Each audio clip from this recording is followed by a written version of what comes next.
kugushaka kw'Imana yonyine yambohoye.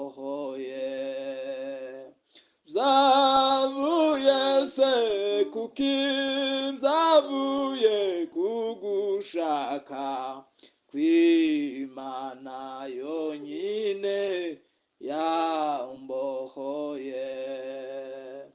Ni Yesu wenyine wandoreye guhirwa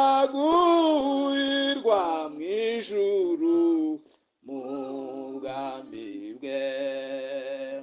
Mwese nimumenye yuko umukiza wacu aja asanganira abaziwe. Mwese nimumenye yuko umukiza wacu aja asanganira abaziwe. Suko nari mwiza habanamba n'ubuntu bwa Yesu yangiriye. Yarambabarijwe kuri wa musaraba, ndetse yabambanywe n'abambuzi.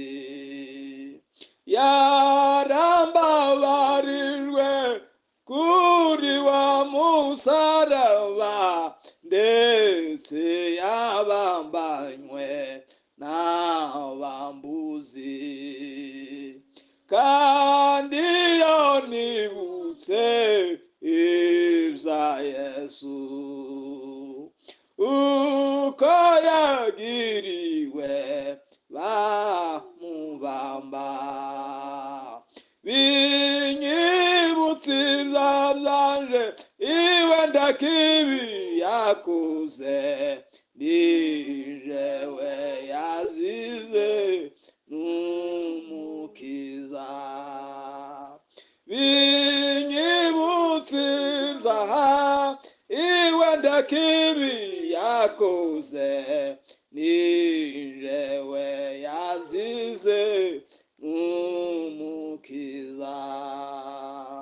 Ubico nifuza n'ukuguma mumukiza wanje mwihishemo. Niwe ngabo yacu iyo ridukingira imyambi wa mubi aturasa.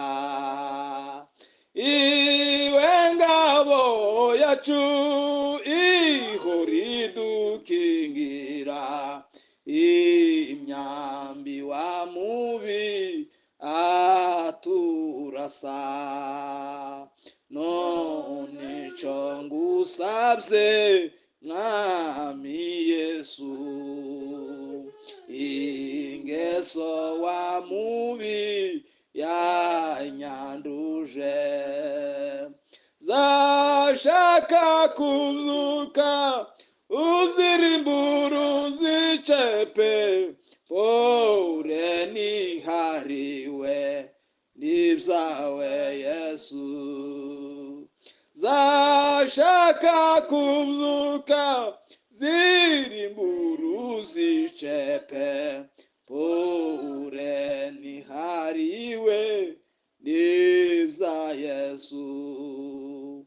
None maso yanje namwe maso matwi, nawe munwa wanje mubiriwe, mwese mushimishe uwankuye mu ngoyi, ivyaremwe vyose tumushime. Mwese mushimishe uwankuye mu ngoyi, zose ngo tumushime. None maso yanje namwe matwi, nawe munwa wanje umubiri we, mwese nimushime uwankuye mu ngoyi, ivyaremwe vyose tumushime. Mwese mushimishe uwankuye mu ngoyi, ivyaremwe vyose tumushime. Amen. Mezenje niringira amaraso y'umukiza, ndawundi nshaka kwigana nkeretse Yesu wenyine. Nikomeze kurutare, n'ahandi hose n'umusenyi, naho ahandi hose n'umusenyi.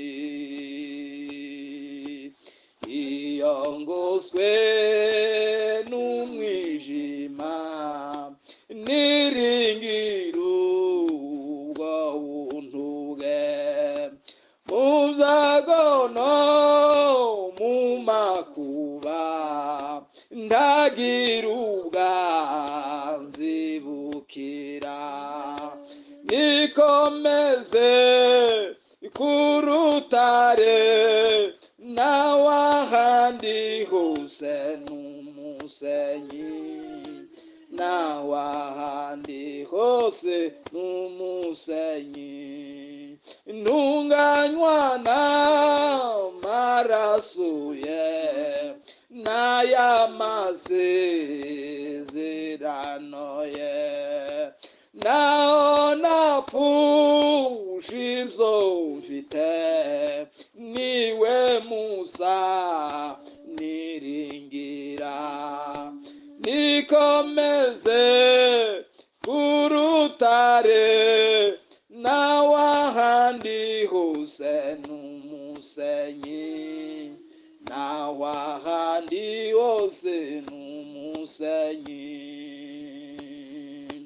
Maze ico gihe azazira, azansanga mwiteguye, nambaye gukiranuka, nta nenge nzaba ngifite. Nikomeze kurutare, naho ahandi hose n'umusenyi, naho ahandi hose nikomeze kurutare, naho ahandi hose n'umusenyi, naho ahandi hose n'umusenyi. Amen.